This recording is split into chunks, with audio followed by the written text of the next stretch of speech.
శ్రీ గురుభ్యో నమః. మన భరద్వాజాశ్రమంలో జరిగిన శ్రీరామనవమి వేడుకలు, శ్రీ సీతారామచంద్రుల కళ్యాణం ఎంతో ఘనంగా జరిగింది. అందరూ కూడా చూసి మా ఛానల్ని సబ్స్క్రైబ్ చేయండి. Thank you very much.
మంత్రభాగం తీసుకోండి.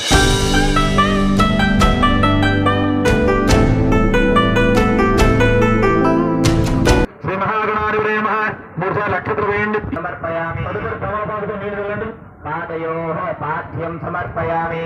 మళ్ళీ ఇంకోసారి చదవండి. హస్తయోః అర్ఘ్యం సమర్పయామి. మరొక్కసారి చదవండి. ముఖే శుద్ధాచమనీయం సమర్పయామి. సమర్పయామి. స్వామి కొబ్బరికాయలు ఉన్నాయి అక్కడ. ఎవరో కొబ్బరికాయ కొట్టండి. ఇంకో కొబ్బరికాయ ఉంది.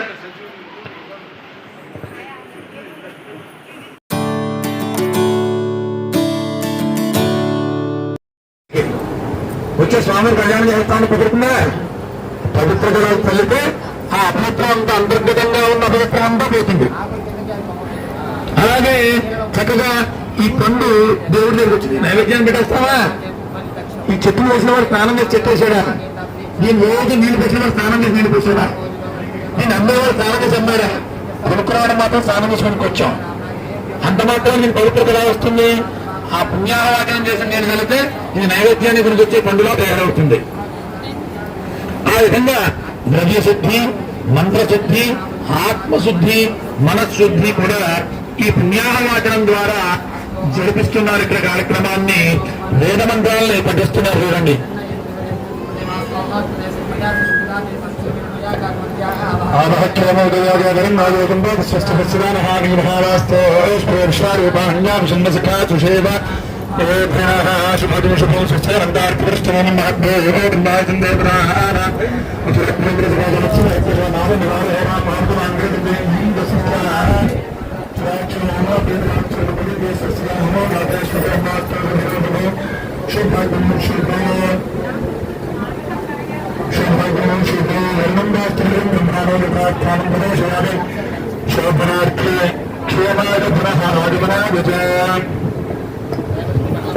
పుణ్యాహవాదం చేసిన నీళ్ళని భక్తుల మీద, స్వామి వారి మీద పవిత్రేణ ఆత్మానం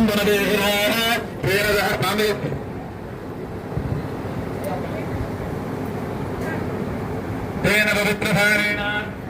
అసలు ఇక్కడ పుణ్యాహవాదం చేయక్కర్లేదేమో ఈ స్థలంలో.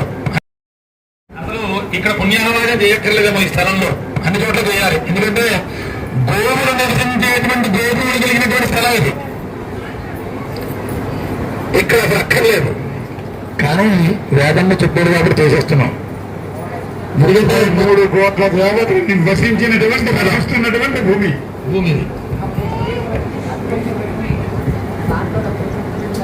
చక్కగా పవిత్రగా వెళ్తున్నాను. నమస్కారం చేసుకోండి ఒకసారి. राजा रामचंद्र महाराज की, राजा रामचंद्र महाराज की। సృష్టి పుణ్యాహవాచనం అయింది. ఆ మంత్ర జనాలను మనకు చల్లి మనల్ని మనందరినీ కూడా పునీతులు చేస్తున్నారు. తదుపరి ఇంతవరకు సీతామ్మవారు రాములు గారు వేదిక మీదకి రాలేదండి. సీతామ్మవారు ఎక్కడుంది? వేదిక ఇంట్లో గౌరవ పూజ చేసుకుంటాను. రాముల వారు ఎక్కడున్నారు? ఆయన వీరింట్లో ఉన్నాడు. ఇప్పుడు ఆయన్ని పల్లకీలో తీసుకుని వస్తూ ఉంటే ఆ ఎదురు వచ్చినటువంటి అత్తగారు మామగారు వెళ్ళి ఎర్రనీళ్ళు ఇచ్చి దిష్టి తీసి బాబుగారు వెళ్ళి కాళ్ళు కడిగి ఆ రామచంద్రమూర్తిని లోపలికి తీసుకొస్తున్నారు. ఆ ప్రక్రియని మంత్రం ద్వారా చేస్తున్నాం, అంతే. తిలకించండి. ఆల్రెడీ ఇప్పుడు వచ్చేసారు స్వామివారు విగ్రహ రూపంలో, కానీ మంత్ర రూపంలో మాత్రం స్వామివారు తీసుకొస్తున్నారు.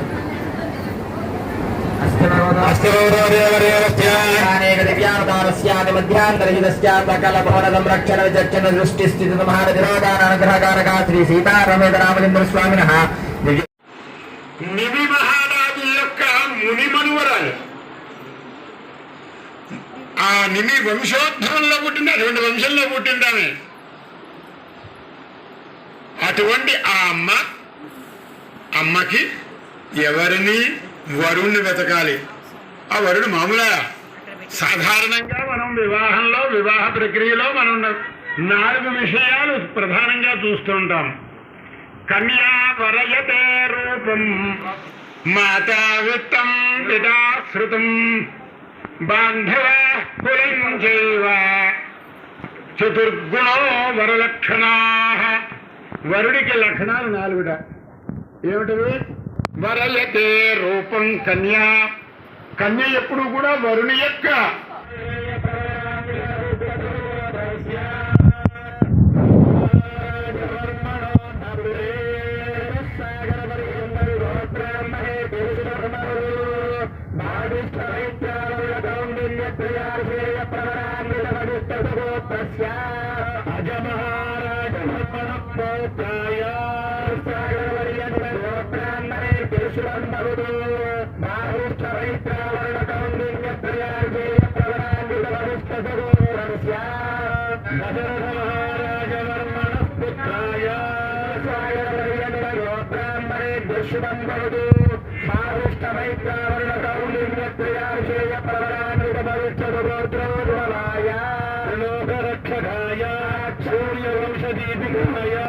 సాక్షాత్ మహావిష్ణుస్వరూపాయ శ్రీ శ్రీ శ్రీ రామచంద్రమూర్తి వర్మణే వరదాయ. స్వామివారి పాదాల మీద వేయండి. ఇప్పుడు చెప్పండి, రాములవారి గోత్రం ఏంటి?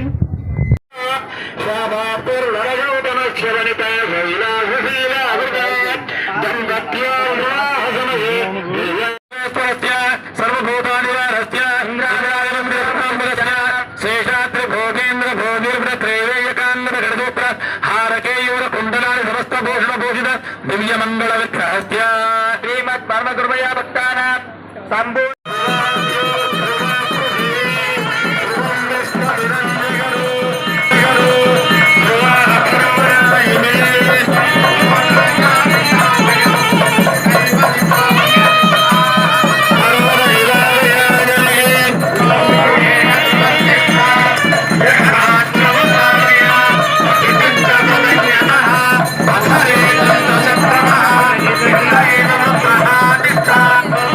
క్షేత్ర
బాహ్యోకంకణబంధనం దశనం మాంగళ్యసూత్రాన్వితం అని కళ్యాణం కమనీయ కోమల కరార్ద్రయాక్షతారోపణం కోమలమైన సున్నితమైనటువంటి చేతులతో ఆర్ద్రాక్షతారోపణం అక్షతారోపణం ఒకటి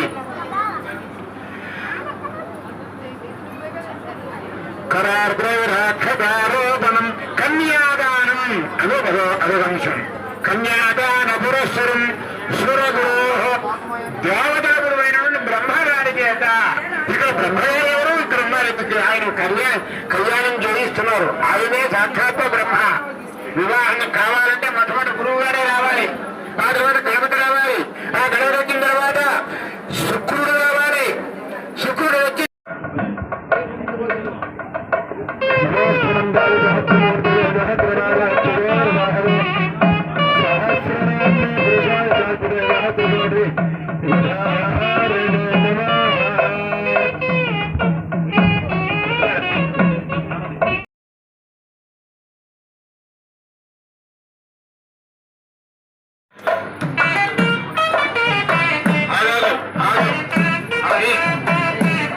ఎవరైనా ప్రసాదంగా డాన్స్ చేస్తారా లేకపోతే దండ కూర్చున్నా చేస్తారా భయం లేదు దండలు పాటు పడగలరా అది ఆగండి ఆగండి నేను చెప్పాక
ఇప్పుడు నెక్స్ట్ కార్యక్రమం తలంబ్రాలు పోయటం అంటే సీతా అమ్మవారు ఏ రంగులో ఉంటుందండి ఏ రంగులో ఉంటుంది గులాబీ రంగులో ఉంటుంది రాముడు గారు అది మాత్రం బాగా తెలుసు నీలమేఘ శ్యాముడు అయితే వీళ్ళు తలంబ్రాలు పోసుకుంటున్నారు దోషంతో పట్టుకుంటే ముత్యాలు ఏ వర్ణంలో ఉంటాయి తెల్లటి వర్ణంలో ఉంటాయి సీతామ్మ చేతుల్లో తీసుకునేసరికి గులాబీ వర్ణంలో మారిపోయేటప్పుడు ఆ గులాబీ వర్ణంలో మారిపోయిన ముత్యాలని రామచంద్ర ప్రభు మీద పోస్తూ ఉంటే తెల్లగా పడుతూ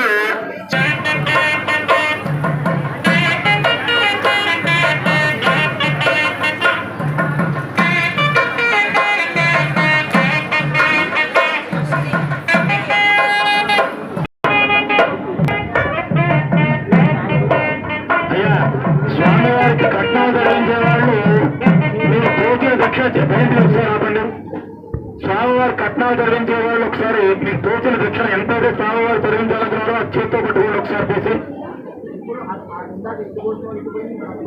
మీ దగ్గరికి పళ్ళెం పట్టుకుని వస్తారు ఆ పళ్ళెంలో వెయ్యాల పట్టుకోండి చేతితో పట్టుకోండి సంప్రదే నమః ఈయన పళ్ళం పట్టుకుని వస్తారు, నమస్కారం చేసి దాంట్లో వేసేయండి. కట్నాలు ఇవే, స్వామివారి సమర్పణ చేసే కట్నాలు. మీ తోటలు దక్షిణ కట్నంగా స్వామివారి సమర్పణ చేయండి. అది స్వామివారి కైంకర్యం అవుతుంది.